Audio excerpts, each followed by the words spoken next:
likes Christian music and Disney theme songs and Hush Little Baby too. She eats chocolate and cheese and she drinks Sprite. Sarah Elizabeth Reed. What is up, you guys? It is me, SEC. Okay, welcome back to my channel, and welcome if you're new. If you are new and you want to see more of me, then don't forget to hit the subscribe button down below. And yeah, so in today's video, we're doing something a little different, I guess. I just kind of want to tell y'all what this quarantine has provided to me and my family, and just the good things, because I know it's hard right now and it's hard to see how this is all going to work out for our good, but it is, and I just wanted to kind of bring a little positivity to it all. So yeah, without further ado, let's get on the video. Woo!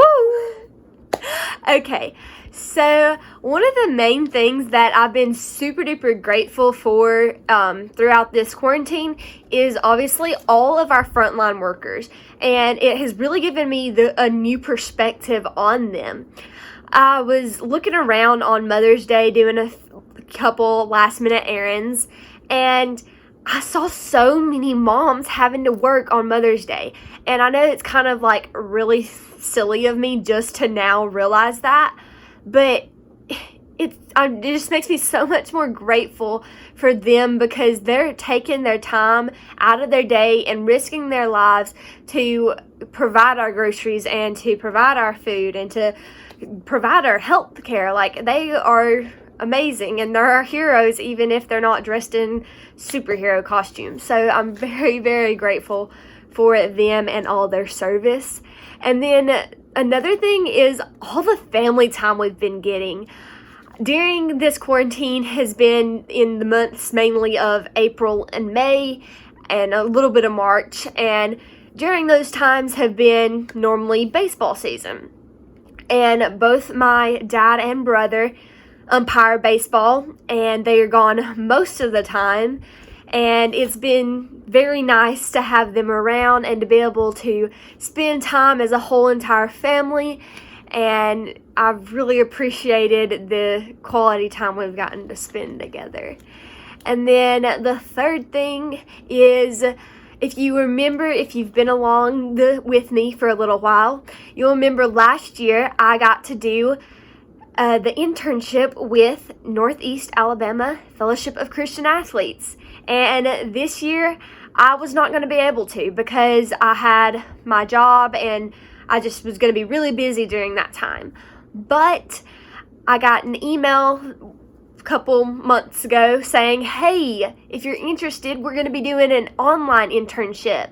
And my job had let me go for the moment because of the virus and everything.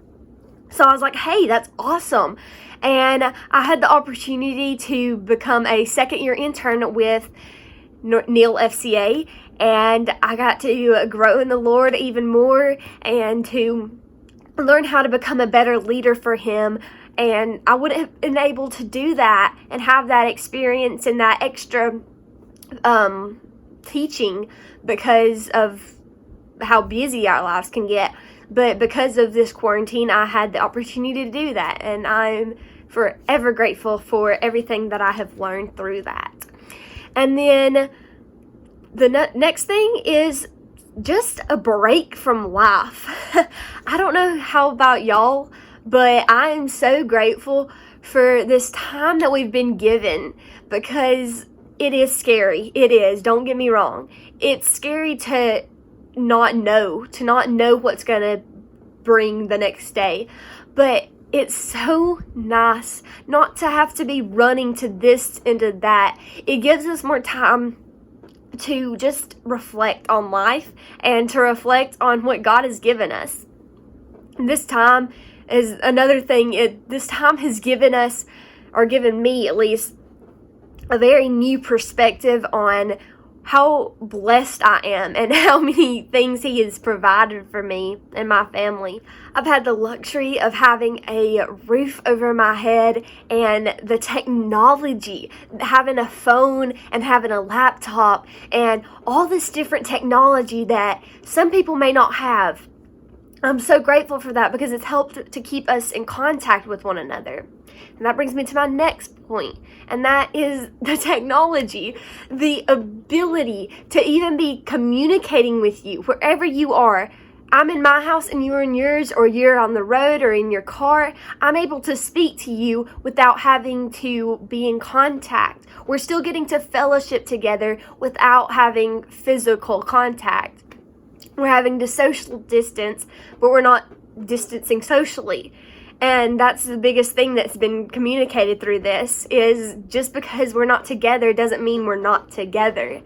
And I've been so grateful. I'm usually very anti-technology and social media, but through this experience, you really get to see the good side of it and the advantages of having those things.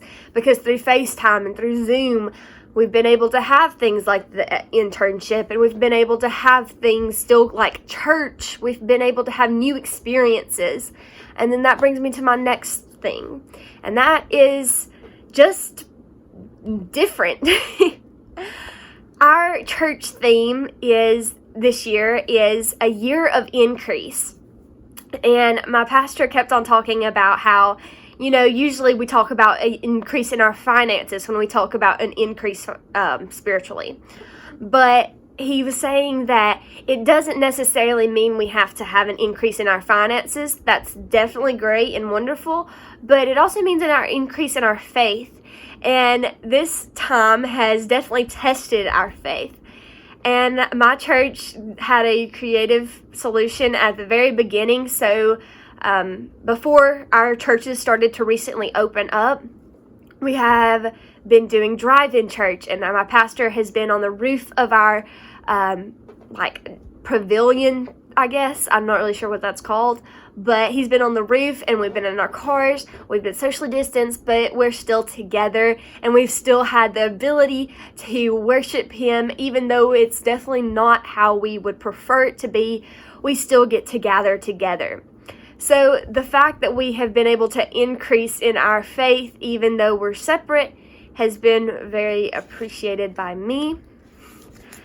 Okay, so I want to leave y'all with this scripture, and it's in Isaiah 43, verse 19, and it says this: "See, I am doing a new thing. Now it springs up. Do you not perceive it? I am making a way in the wilderness and streams in the wasteland."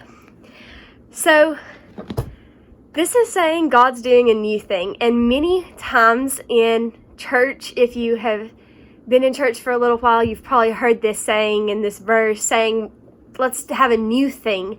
But then when a new thing has arrived, when drive-in church happens and when Zoom church happens, we start to complain.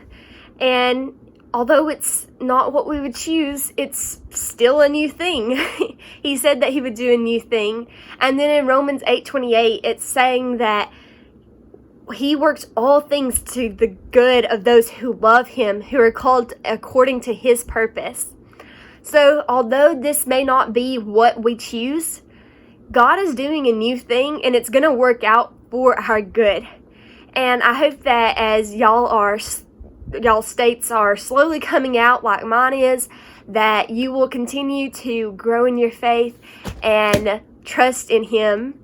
And I want to thank you guys so much for watching me today. And yeah, I hope you guys enjoyed. And if you did, don't forget to hit the thumbs up button down below. And I will see you guys in the next video. Bye.